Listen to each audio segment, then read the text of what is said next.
Diócesis de Ecatepec.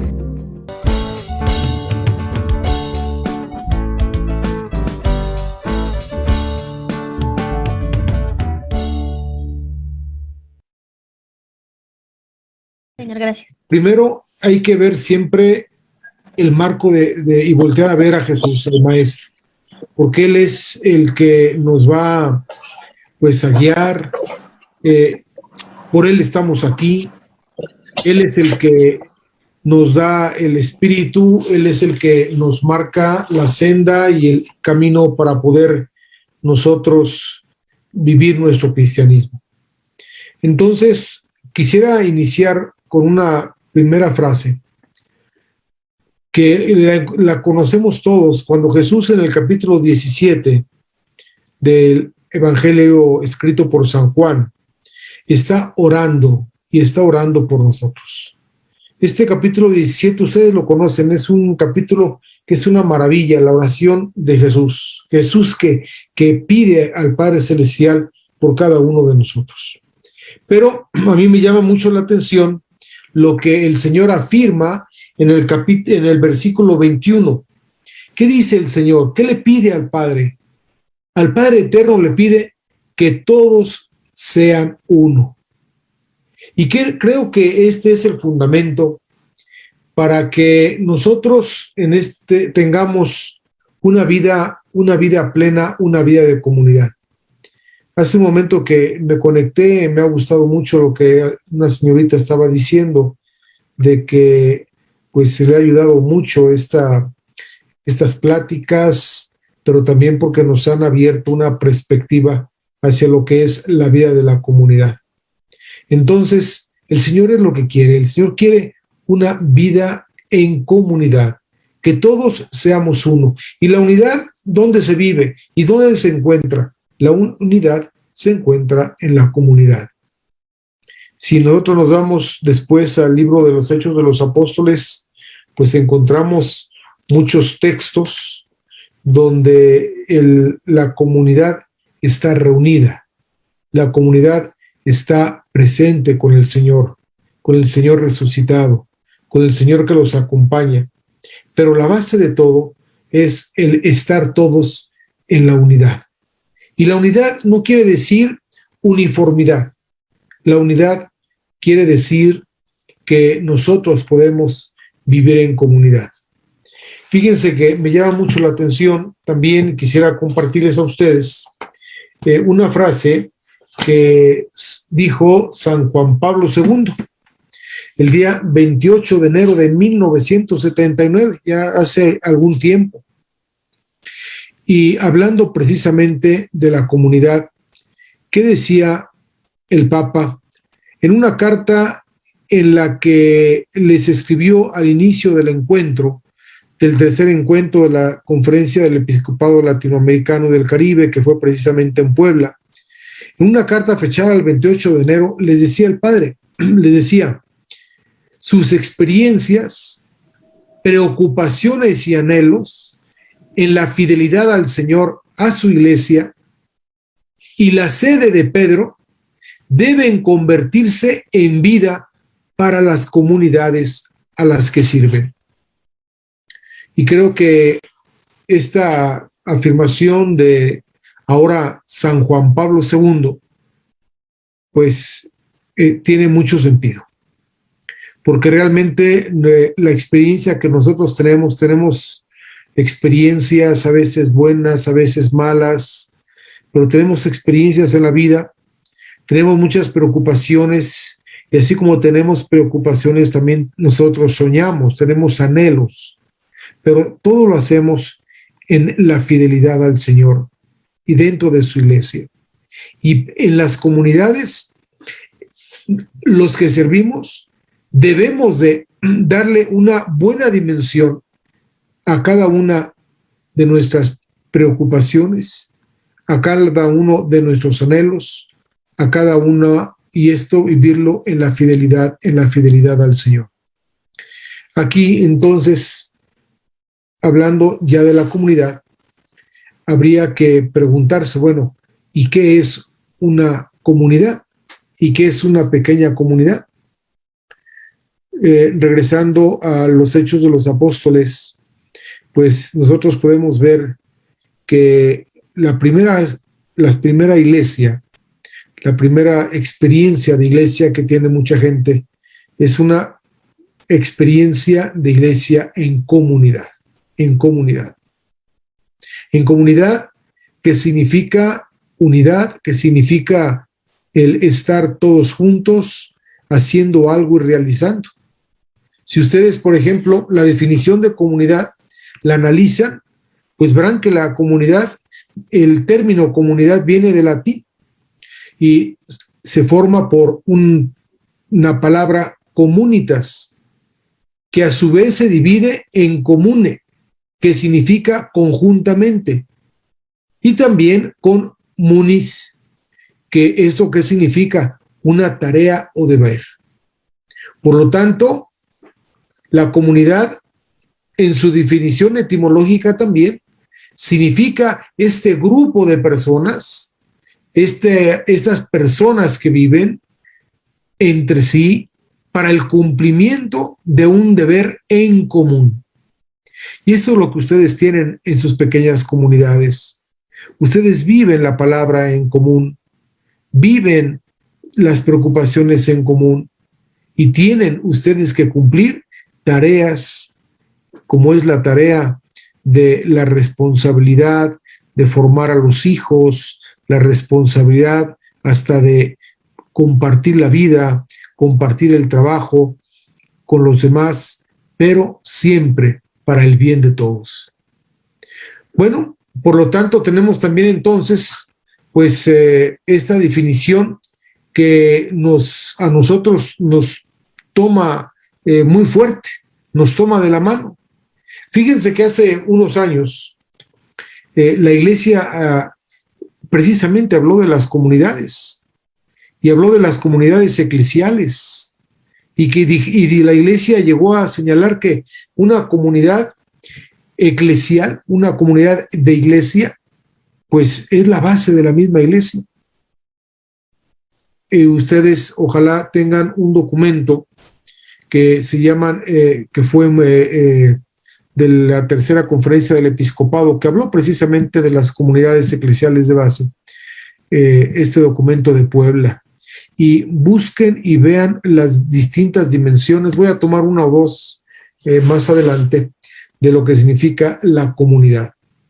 Por eso la comunidad se refiere y hace énfasis a ¿qué? Al pequeño grupo de personas que están ahí reunidas, que se reúnen con características comunes, es decir, que ellos buscan un bien, que comparten entre ellos aquello que es común. Podríamos nosotros quizás en un momento dado confundirnos con lo que es una comunidad al estilo de la iglesia, como Jesús quiere, lo que viene siendo una comunidad de un partido político, de una agrupación social, que son buenas, ayudan, pero que no forman una comunidad como la que Jesús desea para su iglesia. Cuando nosotros vemos estas comunidades como Jesús las quiere en su iglesia, podemos nosotros ver que estas comunidades pues son entonces la célula más pequeña y donde la iglesia se sostiene. Fíjense que incluso ahora, ¿qué se dice? Se dice que la familia es la pequeña iglesia, la familia es la pequeña comunidad.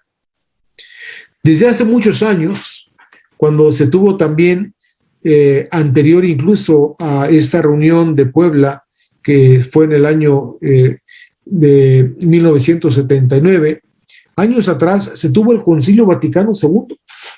Y el Concilio Vaticano II también afirmó en un documento que ustedes pueden encontrar por internet, que se llama Apostolicam Accusitatem. Pueden escribirlo. Apostolicam Accusitatem. En el número 10 nos habla precisamente de la comunidad. Y nos dice el Concilio Vaticano II, estamos hablando de los años 60, principios de los 60, dice, dentro de las comunidades de la Iglesia, la acción de los laicos es tan necesaria que sin ella el mismo apostolado de los pastores, o sea, de los obispos, de los sacerdotes, no podría alcanzar la mayor parte de las veces su plena eficacia. Vean cómo desde aquellos principios de los años 60, cuando estaban el Concilio Vaticano II, que algunos éramos muy pequeños, otros de ustedes seguramente no habían nacido, pues la Iglesia poco a poco en su evolución se dio cuenta de esto, ¿verdad? Por eso el Papa Juan XXIII dijo, no, tenemos que hacer un concilio, que es lo que da origen al Concilio Vaticano II, para abrir las puertas de la casa, las puertas de la casa de la Iglesia, para que entren aires nuevos. Y ese aire nuevo, el Espíritu Santo lo sopló, y el Espíritu Santo recordó en el Concilio Vaticano II lo que es la importancia de la acción de los laicos en la misma Iglesia, y que sin los laicos en las pequeñas comunidades no podemos nosotros alcanzar la mayor de las veces la evangelización. Por eso, cada una de ustedes, hermanas, cada uno de ustedes, hermanos, pues son fundamentales para seguir esta acción de la evangelización. ¿Por qué? Porque Dios ha querido también que nosotros participáramos de ella, de la evangelización. Y la Iglesia, pues ahora también con el Santo Padre, el Papa Francisco, la Iglesia nos recuerda constantemente que no puede hablarse de Iglesia sin la acción de los laicos. Y la acción de los laicos toma fuerza ¿en dónde? La acción de los laicos toma fuerza en la vida de la comunidad, que es muy importante. Ahora bien, esta comunidad, para que sea una comunidad realmente de la Iglesia, y no una comunidad con la que mucha gente puede confundirse, como les decía yo, por ejemplo, una agrupación social. Estas comunidades deben de tener 3 características muy importantes. La primera característica es el encuentro. Si no hay encuentro, no puede hablarse de comunidad. A propósito, recuerdo el día de hoy la primera lectura de cómo Dios tiene este encuentro con Moisés. Entonces, el primer punto siempre es el encuentro. El segundo punto para hablar de una comunidad es también el llamado. Nadie puede estar en una comunidad si no recibe un llamado. Pero la comunidad no puede quedarse, y la persona no puede quedarse con el encuentro y el llamado. Y aquí aparece lo que ahora el Espíritu Santo ha estado inspirando con el Papa Francisco, que es el envío. ¿Por qué? Porque si nosotros nos quedamos únicamente con los 2 primeros puntos de decir, bueno, la comunidad es encuentro, yo voy porque están mis amigos ahí, mis hermanos, me siento muy a gusto, nos unimos, platicamos y siento el llamado de Dios para estar con la comunidad. Pero si no hay si no hay salida, si no hay envío, que es la salida de ir por otras personas, pues entonces no encontramos nosotros un sentido de iglesia. Por eso el Papa Francisco ahora nos dice en las comunidades que tenemos que nosotros no ser autorreferenciales, ni podemos tampoco contentarnos con decir que que las iglesias están llenas porque tenemos ahí el encuentro, el llamado entre todos los cristianos, pero nos falta el señor de la esquina, nos falta la señora que vende los tamales y que nunca viene, nos falta el amigo que anda en la calle siempre sin ningún sentido. Entonces, Esa es la primera característica, hermanos. La primera característica es el encuentro. Y nos dice, por ejemplo, otro documento de la Iglesia, Aparecida, que es posterior al documento de Puebla, nos dice que la Iglesia en su naturaleza más profunda es un misterio y sacramento de comunión, es decir, un misterio y un sacramento de encuentro, porque la comunión es un encuentro. Por eso el Papa Benedicto XVI, fijémonos lo que ha escrito en su primera encíclica. Si ustedes recuerdan, la primera encíclica que escribió Benedicto XVI tiene por título Deus Caristas Est. Y él afirma lo siguiente, cuando está hablando él acerca de lo que viene siendo la comunidad. Y esta primera encíclica de Dios es amor, él afirma, no se comienza a ser cristiano, nos dice él, por una decisión ética o una gran idea, sino por el encuentro con un acontecimiento, con una persona que da un nuevo horizonte a la vida y con ello una orientación decisiva. ¿Cuál es ese encuentro? ¿Dónde se da ese encuentro? Pues ese encuentro, hermanas y hermanos, se da en la comunidad. Nosotros no podemos buscar un encuentro de nosotros mismos. Yo creo que es algo que con nosotros mismos. Fíjense que el catolicismo, la propuesta de Jesús es muy interesante. Si ustedes analizan ahora, por ejemplo, estas nuevas mal llamadas, diría yo, religiones, posiciones filosóficas, esta gente que busca, por ejemplo, dicen, yo me encuentro a Dios porque hago mucha yoga y hago meditación, sí, pero es un encuentro contigo mismo. Y Jesús no es lo que pide. Jesús lo que pide es que ese encuentro que se da en comunidad, es un encuentro, ¿para qué? Para proyectarlo en la vida. Y eso es lo que da la orientación para un buen cristiano. Por eso, si nosotros analizamos y vemos el Nuevo Testamento, podemos encontrar este gran sentido que Dios da en Jesucristo al encuentro.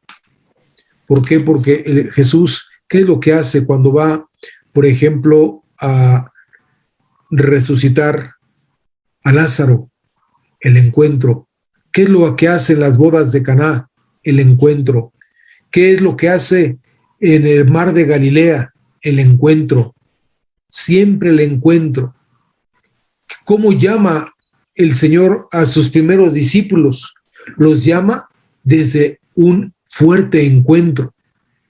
Por eso, el encuentro que tenemos nosotros con el Señor debe de ser un encuentro personal, un encuentro de ojos abiertos, como dice, eso lo decía también San Juan Pablo II en una homilía que estaba precisamente hablando en el 26 de enero del 79 en Santo Domingo. Decía el Papa, tiene que haber este encuentro personal, con ojos abiertos, con corazón palpitante. Y así es como se cambia la vida.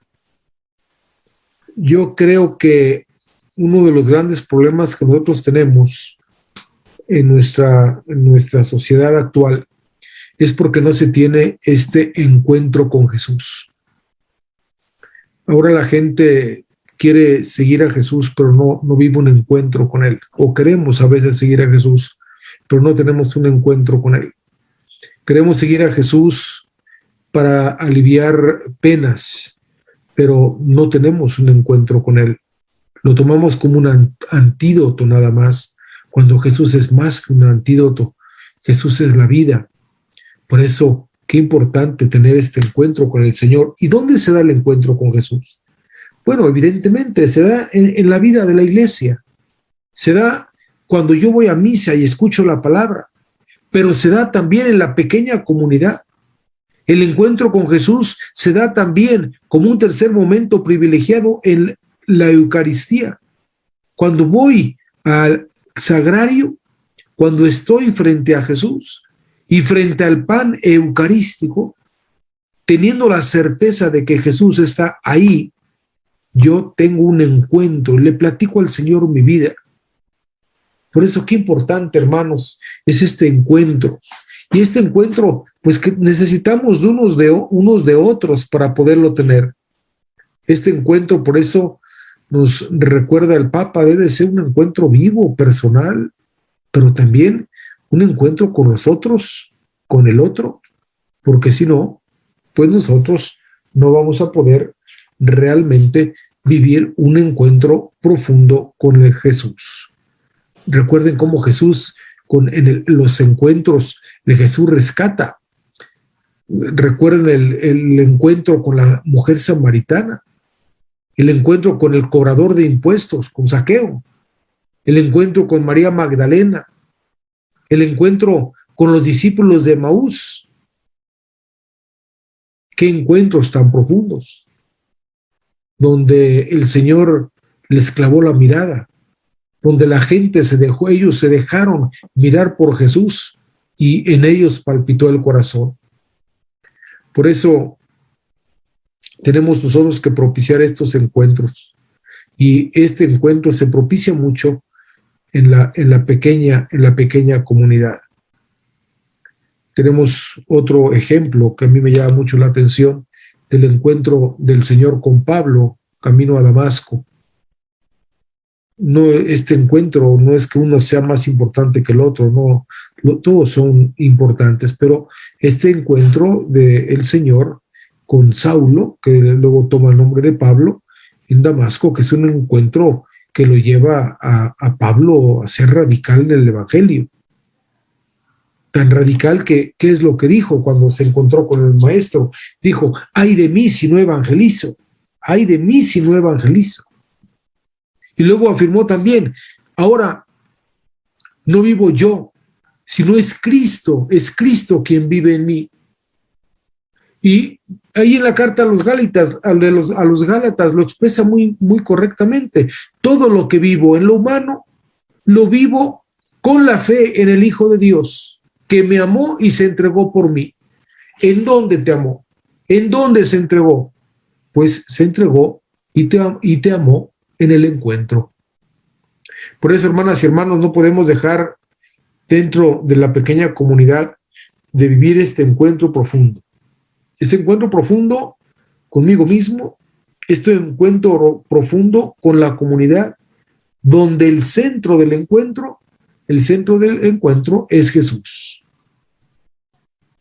Me llama mucho la atención cómo San Agustín, que ustedes saben que llevó como joven una vida no muy buena, no muy ortodoxa, él mismo, ya entrado los años, cuando ya tiene y experimenta el encuentro con Jesús, le dice estas hermosas palabras que voy a repetir. Le dice, tarde te amé, belleza tan antigua y tan nueva, tarde te amé.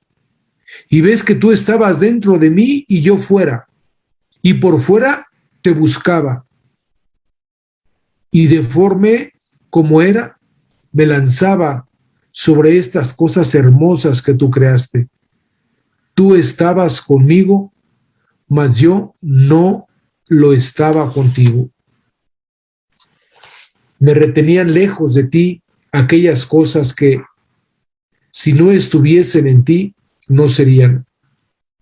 Llamaste y clamaste, y rompiste mi sordera. Brillaste y resplandeciste, y fugaste mi ceguera. Exaltaste tu perfume y respiré, y suspiro por ti. Gusté de ti y siento hambre y sed.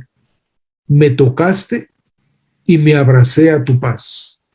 Eso es lo que es un verdadero encuentro de una persona que reconoce su pecado, reconoce su vida, reconoce la necesidad de Dios, pero se encuentra al final con Dios. Tarde te amé. Y fíjense que este encuentro, pues precisamente es el que se tiene que tener en la pequeña comunidad. Este encuentro es lo que nos debe de alimentar a nosotros en las comunidades. El encuentro con Dios por medio de los hermanos. Ahí es donde está la iglesia. Ahí es donde está el Señor, a quien ojalá pues todos amemos y no le digamos como San Agustín: Señor, tarde te amé, belleza tan antigua y tan nueva, tarde te amé. Estabas a un lado, pero nunca te comprendí, nunca pude reconocerte. Miren, yo creo que cada uno de nosotros está invitado, evidentemente, como dice el Papa Francisco en su exhortación apostólica Evangelii Gaudium, cada uno de nosotros está llamado al encuentro. Por eso el Papa afirma: invito a cada cristiano en cualquier lugar y situación en que se encuentre a renovar ahora mismo su encuentro personal con Jesucristo, o al menos a tomar la decisión de dejarse encontrar por Él, de intentarlo cada día sin descanso. Eso es el encuentro. Y esa es la invitación.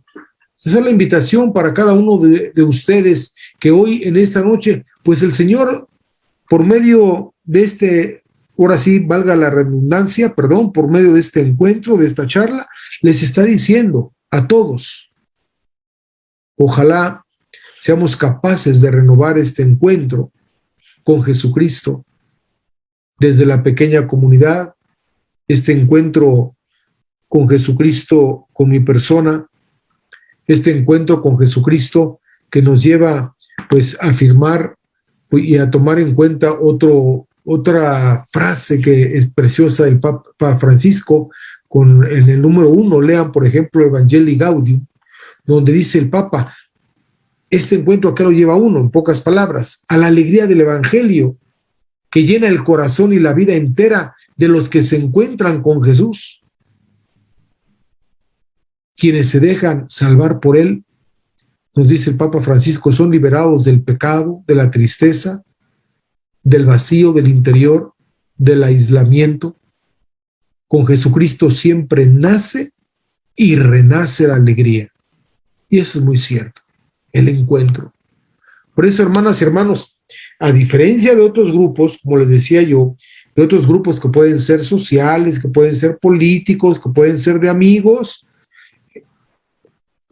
la característica número 1 de una pequeña comunidad como la nuestra cristiana en Jesucristo es el encuentro. Y recuerden, el encuentro ¿con quién? Con Él y con el prójimo, con los demás. Esa es la primera característica. Voy a pasar a la segunda característica, al llamado. Yo los invito a que aquellos que tengan el Evangelio a la mano, el misal a la mano de este día. Yo aquí siempre tengo mi misal, hoy que es día 14, porque siempre la palabra debe de ser una referencia. Y tomo aquí el misal que tengo para no tardarme más en la escritura, buscando en la Biblia. Pero aquí, por ejemplo, este día es precioso el encuentro del Señor, cuando el Señor Dios en el libro del Éxodo tiene este encuentro con Moisés. Vean lo que significa ante el encuentro, el llamado. ¿Recuerdan quién era Moisés, no? Moisés había matado a uno de sus contemporáneos allá, que no era su paisano, porque él nunca perdió su identidad, y había cometido ese gran crimen que lo había hecho huir.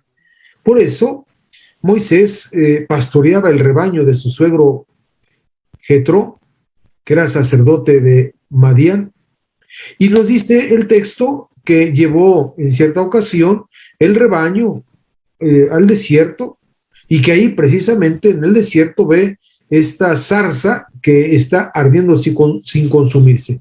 Bueno, me imagino que quienes hemos tenido la experiencia de conocer el desierto, pues el desierto es un lugar muy, muy hostil, es un lugar muy difícil. Y ahí en el desierto, cuando uno está ahí presente, yo he tenido la oportunidad de conocer el desierto cuando estaba con misioneros de Guadalupe. El norte de África, pues es desierto, ustedes lo saben. Y entonces, en el desierto, por alguna situación natural, estas hierbas pues llegan con los calores que hay, que llegan a más de 50 grados, 52, 54 grados en el tiempo de calor, llega un momento en que por alguna situación se empiezan a arder. Y entonces Moisés ve esta zarza que está ardiendo en el desierto. ¿Y qué es lo que sucede? Pues Moisés, hermanos, hermanas, Moisés comienza a caminar hacia esa zarza. Y entonces, caminando hacia esa zarza, le llama la atención que no se consume. Él tenía la experiencia de que otras zarzas se consumían. Y él se acerca, porque de alguna forma Dios lo llama por medio de esa zarza, y entonces Dios lo llama desde la zarza. ¿Y qué le dice Moisés? Aquí estoy. Y Dios que le contesta en ese llamado, que se acerque, acércate. Pero le dice algo muy importante: quítate las sandalias. Hay veces que nosotros no hacemos una exégesis de los textos. A mí quítate las sandalias me llama mucho la atención, porque el quítate las sandalias significa mucho. ¿Qué significa? Recuerda que tú eres un esclavo, eres un siervo. Recuerda que eres siervo. El siervo, ¿quiénes no tenían sandalias en aquel tiempo? Eran los esclavos. Entonces Moisés era un siervo, un esclavo. Y Moisés, Yahvé le dice, quítate las sandalias. ¿Por qué? Porque el lugar donde estás es un lugar santo. Es un lugar que estás pisando, que es un lugar santo. Y ante el llamado, ¿qué sucede con Moisés? Bueno, Moisés es después enviado, que sería el tercer punto que vamos a ver. Es enviado ¿para qué? Para liberar a su pueblo. Imagínense, hay que pensar un poquito el problema de Moisés, porque Moisés estaba siendo perseguido porque había matado al egipcio. Por el emperador estaba siendo perseguido. Y ahora Dios le decía, regrésate allá porque vas a liberar a mi pueblo. Imagínense el problema grave que tenía Moisés, pero recibió el llamado. Bueno, yo creo que también nosotros recibimos para formar parte, como acaban algunos de ustedes también de decir, un llamado para formar parte de la comunidad donde se ejerce ese encuentro que se tiene con Dios. Y ese llamado, como nos dice Aparecida en el número 164, es un llamado ¿para qué? Para tener una vida fraterna en común. Porque la vida fraterna en común es esencial en la vida cristiana. ¿Qué significa tener una vida fraterna en común? Hombre, en la comunidad, en la pequeña comunidad, sabemos que tenemos que orar juntos. Y vamos a orar por las necesidades de unos y de otros. Sabemos que tenemos que estar juntos y que orar no es suficiente, sino que tenemos también en la vida fraterna, como nos recuerda el documento de Aparecida en el número 164, nos recuerda que tenemos nosotros, por ese llamado del encuentro que tenemos en la comunidad, tenemos que apoyarnos también, que apoyarnos unos a otros. Por eso, en el mismo documento de Aparecida, en el número 278, dice que no hay vida plena, ni humana, ni cristiana, sin una comunidad.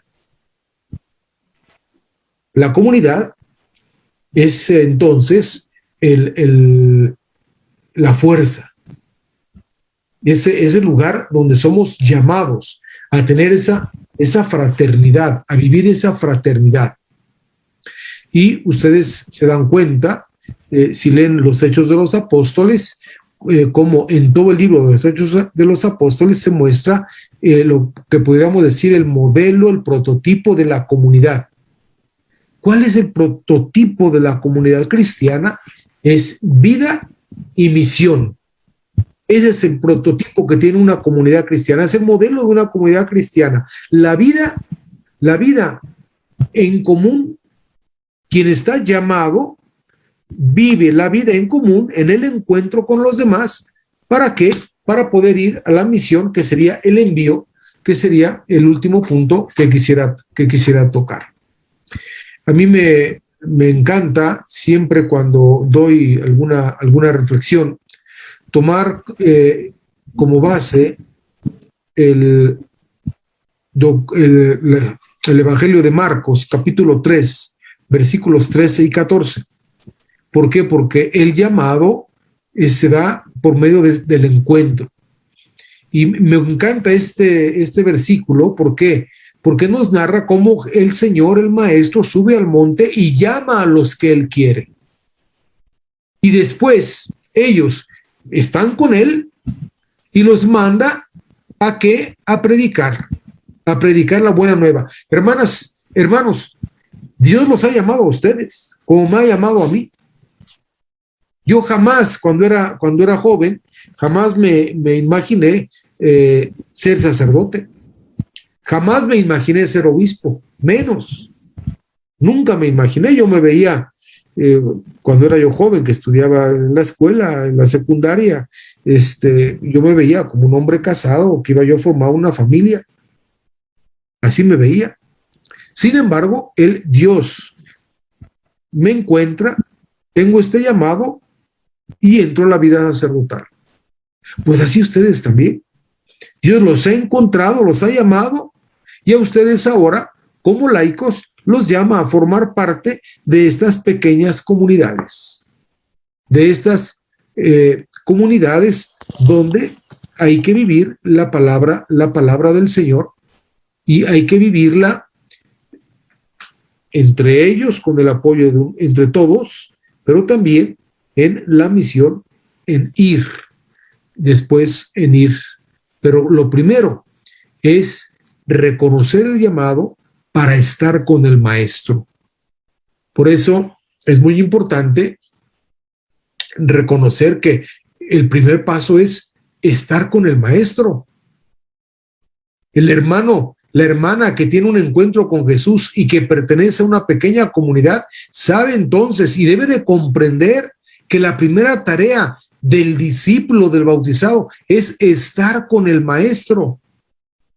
Después vendrá lo demás por añadidura. Vendrá el servicio, por ejemplo, a la parroquia.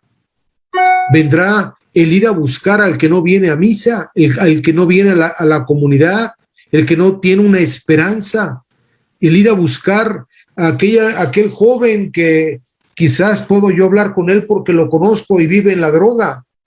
Pero eso es un segundo paso. Lo primero es estar con el Maestro. ¿Y estar con el Maestro qué significa? Orar. Y no hay otra cosa más importante para el discípulo. Yo diría que para todo bautizado, orar. Miren, yo les quisiera decir que los grandes problemas que tenemos en la iglesia, los fuertes problemas, como es, por ejemplo, problemas de algunos padres que pues a veces no se portan muy bien, son un poco déspotas con la comunidad, a veces también matrimonios que tienen sus problemas, no saben educar a sus hijos, no los escuchan, personas que traen problemas con todo el mundo. ¿Por qué? ¿Por qué se vive así? Pues se vive así porque no hay una vida de oración.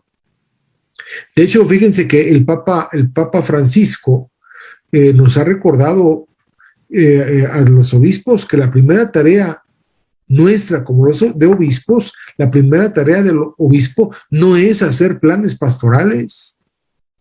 La primera tarea del obispo, ¿cuál es? Es orar por la comunidad. Esa es nuestra primera tarea, orar por la comunidad. Y yo les diría, ¿cuál es la tarea de una comunidad que vive el encuentro, que se saben llamados por Jesucristo? Lo mismo, orar para poder, después de la oración, dar el siguiente paso. ¿Y cuál es el siguiente paso? El siguiente paso, el siguiente momento, viendo este texto, es que el Señor los ha llamado, ¿verdad? Y los ha enviado a predicar. Esa es la consecuencia del encuentro. Esa es la consecuencia del llamado, enviarlos a predicar. No hay otra consecuencia, enviarlos a predicar. Y entonces sí, el enviar a predicar, ¿qué es? Es anunciar el amor. El enviarlos a predicar, ¿qué es? Es ver por el enfermo. El enviarlos a predicar, ¿qué es? Es acompañar a la viuda. Enviarlos a predicar, ¿qué es? Acompañar al huérfano. Enviados a predicar, ¿qué es? Hablar con mi vecina, con mi vecino. Hablarles, porque lo primero, la sensibilidad de como personas para poderles anunciar.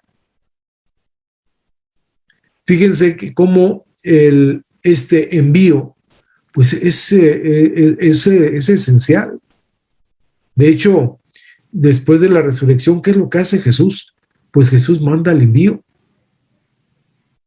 Si no hay, Jesús no resucita, nos dice, sean para ustedes es el evangelio, queden ustedes con el evangelio, guárdenlo como un tesoro. No, que ¿cuál es la última recomendación? Vayan y prediquen lo que han visto, lo que han oído. Vayan y proclámenlo. Eso es lo que el Señor quiere. Y este ir a proclamarlo, a predicar la palabra, y a predicar no únicamente la palabra por la palabra, sino la palabra acompañada de los hechos. Eso es lo que el Señor nos está pidiendo a cada bautizado. Y esa es la tercera característica de una comunidad. Después del encuentro y del llamado, el ser enviada.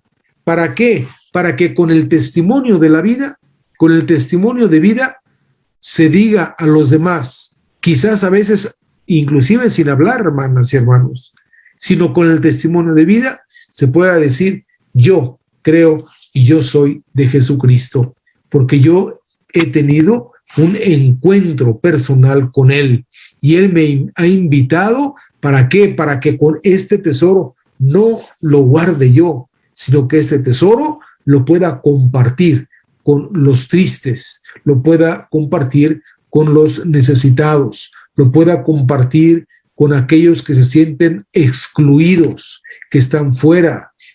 Ahora, como dice el Santo Padre, el Papa Francisco, lo pueda primerear con los demás. Es un nuevo término que el Papa ha inventado, ¿no? Entonces, este envío es cuando toma sentido. Y si ustedes como pequeña comunidad tienen el encuentro, sienten el llamado, pero no sienten el envío, hermanas y hermanos, pues entonces sí, habría que cuestionarse. ¿Por qué? Porque quiere decir que entonces algo no está funcionando. Si nosotros vemos el Nuevo Testamento, en el Nuevo Testamento nosotros vemos continuamente este envío de la comunidad a evangelizar. Si vemos, por ejemplo, los viajes de Pablo, vemos cómo la comunidad inclusive buscaba ayudar a Pablo, ¿para qué? Para que fuera a evangelizar. Con Santiago, váyanse a evangelizar. ¿Por qué? Porque esa es la función, el envío. Si tú te quedas con el tesoro de Jesucristo, quiere decir que no has comprendido el envío. Bueno, pues creo que en conclusión, yo les invito a todos ustedes simplemente a que pues piensen en estas tres características y piensen cómo viven las características ustedes, tanto en la pequeña comunidad como personalmente. Entonces, el encuentro con el Maestro, este encuentro que nos lleva a tener un encuentro con nosotros, el llamado también con el Maestro y el envío con el Maestro. Habría, quizás me decían que qué preguntas, algunas preguntas para poder que ustedes puedan compartir en el siguiente momento, y habría quizás algunas preguntas. Ustedes se pueden preguntar: ¿tienes presente en tu mente y en tu corazón el primer encuentro con Jesús?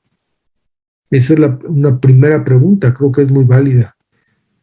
Y tienes presente, o sea, está actual en tu persona, en tu mente, en tu corazón, el primer encuentro con Jesús. ¿Cómo fue?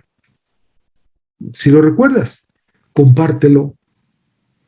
Otra pregunta que podemos hacernos: ¿aún permanece en tu persona ese amor del primer encuentro? ¿Todavía está presente en ti o se ha ido apagando? Otra pregunta pudiera ser: ¿realmente te has sentido llamado a colaborar, ya hablando del envío, a colaborar en el plan de salvación, en la evangelización? Cada quien tiene que responderse. Cada quien sabe cómo vive su compromiso bautismal. Y una cuarta pudiera ser: ¿aceptas la misión que hace el Señor y es esa invitación que te hace a ti de ir y anunciar a los demás con tu experiencia de vida?